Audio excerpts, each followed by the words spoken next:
Hey, what is up, everybody? This is Cam Jennings coming at you on behalf of EpicConversions.com. Hope you're doing well out there. Today, I want to talk to you about my Archives Club. You know, someone was asking me the other day about the Archives Club. So I want to explain the Archives Club to you because I want you to understand, first and foremost, the Archives Club is not for everybody. And if you look into the Archives Club and you're thinking, this is stupid, I don't get this, then obviously the Archives Club is not for you. Obviously.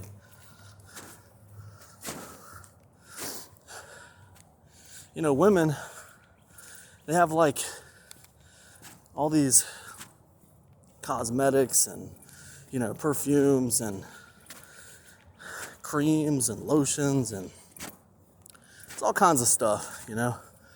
And I look at all that and I think, I don't get it, this is stupid. I don't want all this crap, personally. But at the same time, like, I understand, hey, I'm not a woman. And I don't need to understand, you know, why they do what they do. I'm a real live and let live kind of guy. I'm okay that they do what they do, and I don't understand all of it. I don't really care. It's not me. It has nothing to do with me. But swinging it back around to Archives Club. Archives Club is basically a club where it's kind of like the I don't want to call it a graveyard, but it's kind of like the ancient library of Alexandria, if you could say, for Epic Conversions. I have 2 membership clubs, right? And one's called Newsletter Club, Epic Conversions Newsletter Club. It's on a 3-month rotation. So 3 months of content exist in the Newsletter Club at all times. When a new month of content comes out for Newsletter Club, the oldest month drops off. It's retired. Where does it get retired to? It gets retired to Archives. Let's move over to my weekly mentorship club. It's Epic Conversions Weekly Mentorship. It's 12 weeks of coaching calls inside Weekly Mentorship Club. My coaching calls usually go between an hour and a half to 2 hours in length. Sometimes they go longer. But there's 12 weeks of them in there. Now, if you're doing the score, if you're keeping score there, you're doing the math, you can see that's between 12 and 24 hours of content inside Weekly Mentorship Club. And every single week a new mentorship call comes out. You know, live calls. So what happens when a new call comes out every week? Well, if you've been paying attention to this podcast episode, you'll probably guess that when a new episode comes out for Weekly Mentorship, the oldest episode, actually, you know what, let me try walking a little more. When the newest episode comes out, the oldest episode drops off. It's retired. And where is it retired to? It's retired to Archives. Why? Why do I do this? Why is content on a rotation? It's very simple.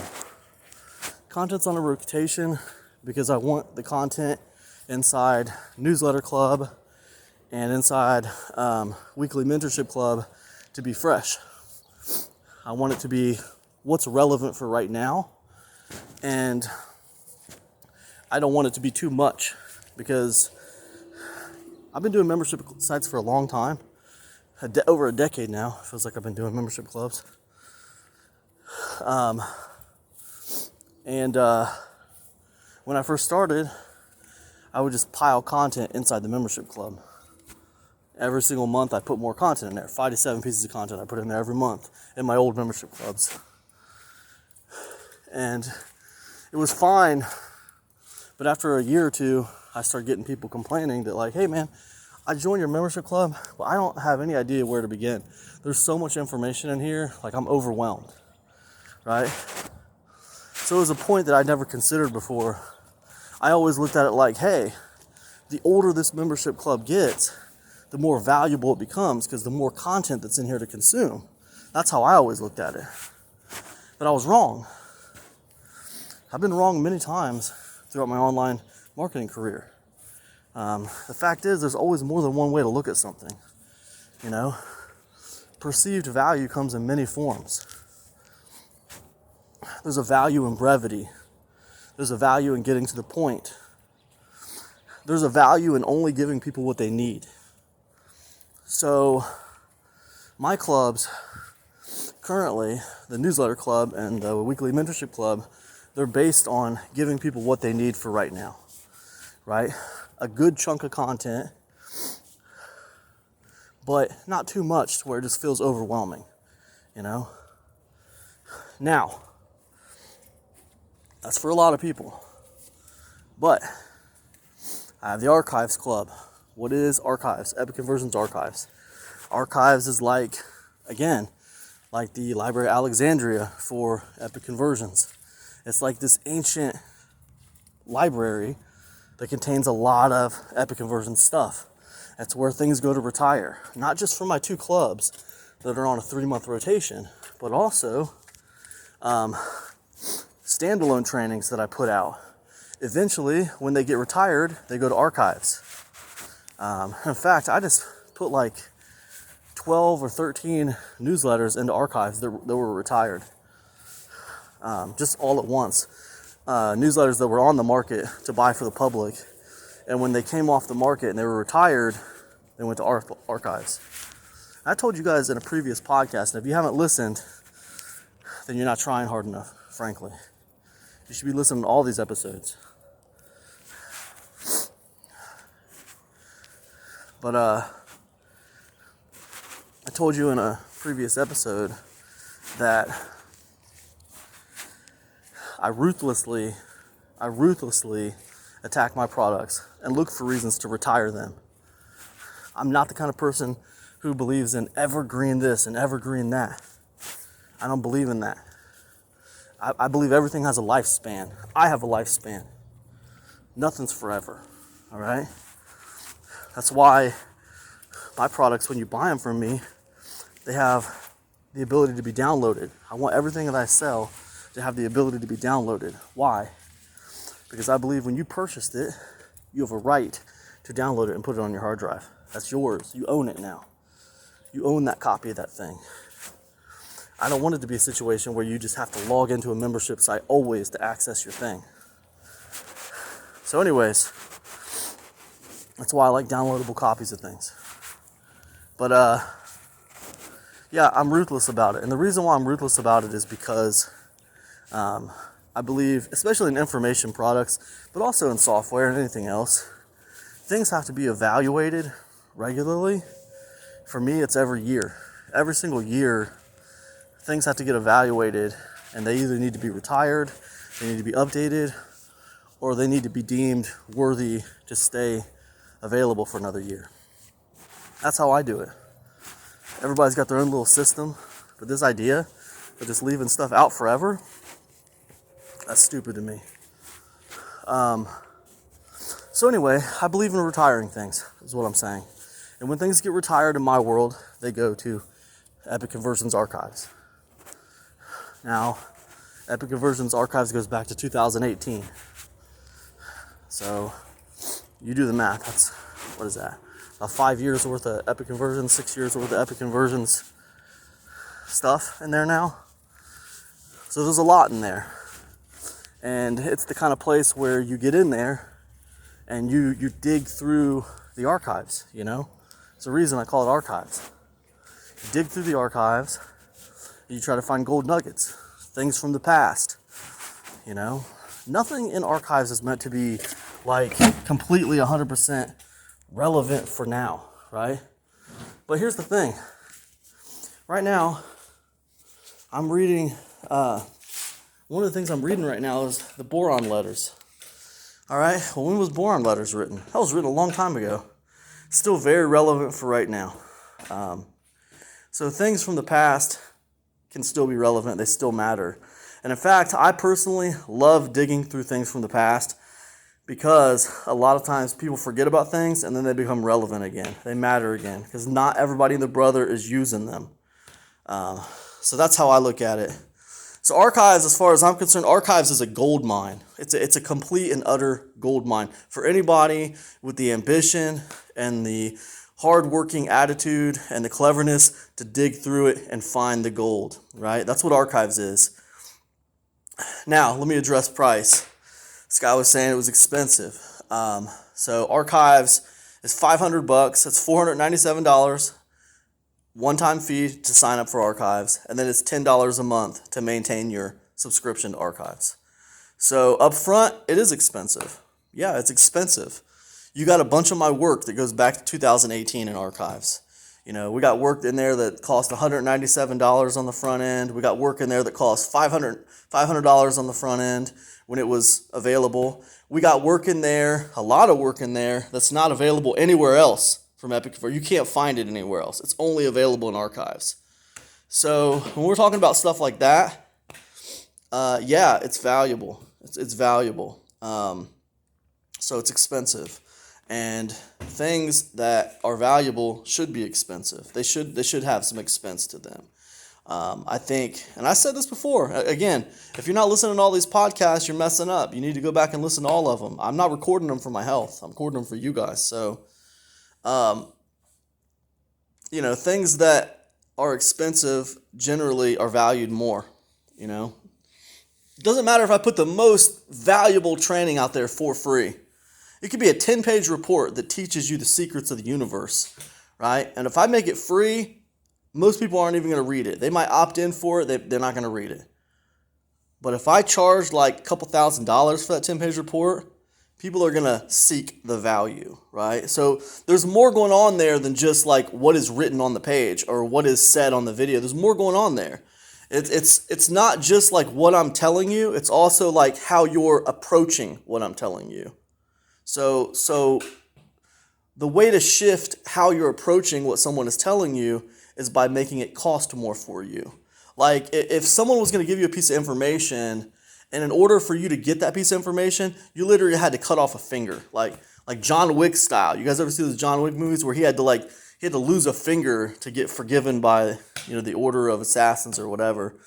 But imagine if something cost you a finger, something cost you a freaking finger to get that thing, right? That's an ultimate cost. Like you're not going to forget that lesson. Whatever's said to you after that is going to matter to you, right? You're going to find meaning in it no matter what it was. I'll give you another example of this, and this is a really funny example, but like, you ever see that movie Kung Fu Panda? You know, in that movie, Po, he had to, he was this big panda, he was like a Kung Fu guy.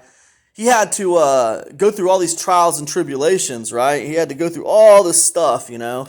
And what he was doing, he was looking for this dragon scroll. And this dragon scroll was supposed to give him the key to beating the bad guy in Kung Fu Panda. There was a bad guy in Kung Fu Panda. This scroll was supposed to give him the key to it, right?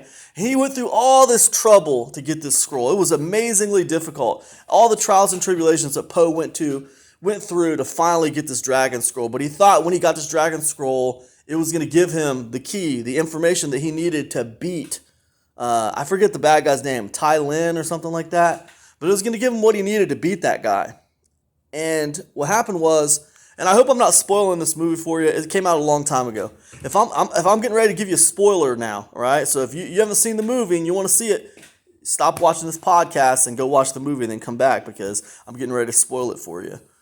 But anyways, also I think there's a statute of limitations on spoiling movies. We talk about movies that are like 10 years old.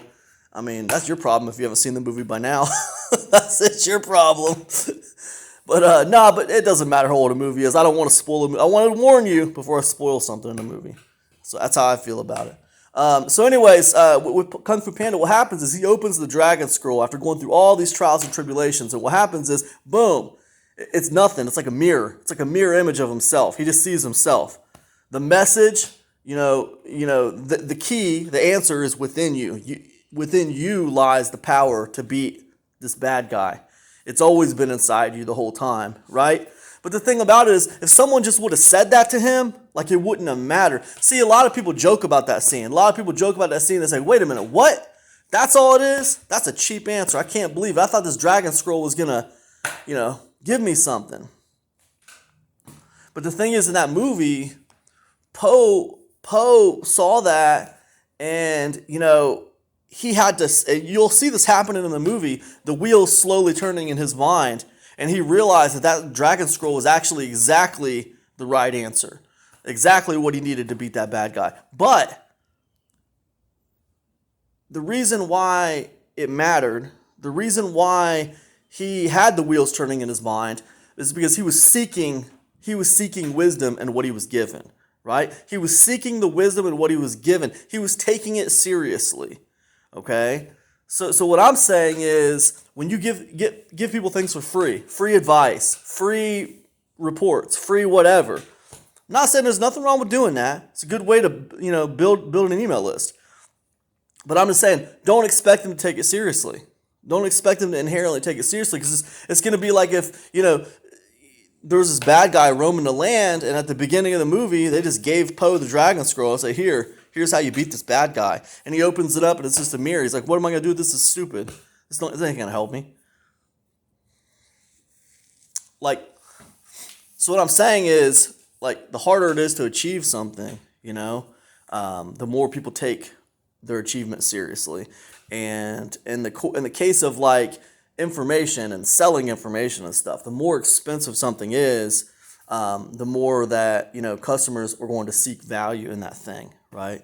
So anyways, that's what I'm telling you. Anyway, that's basically $100 lesson I just gave you for free. So anyways, take it, leave it, do whatever you want. If I were you, I'd take it to the bank.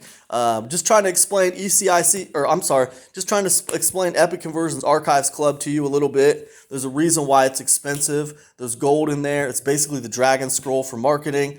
But it's expensive because you need to pay for it. You can't just get the dragon scroll for free. You can't get the dragon scroll for cheap, because if you do that, then you're not going to value what is inside. So that's the bottom line. So anyways, hope this has been helpful to you. And if any of this message resonates with you, be sure to get over to epicconversions.com and sign up for my free newsletter. And yes, it is free. And yes, I don't think you will value it. However, that is the entry point into my ecosystem. And that is the only way that you will see offers that I'm selling, because I don't sell offers on social media. I don't do that anymore. I only sell offers to my email list. Okay, so if you want an entry point into my world, that is the entry point into my world. So and the other thing is, if you're interested in archives, it's over at epicconversions.com. Just scroll down and boom, you'll find a link to archives. Nice and simple. So that's all I got. Hope you guys are doing amazing. Hope you have a great day, and I'll see you in the next one. Peace now.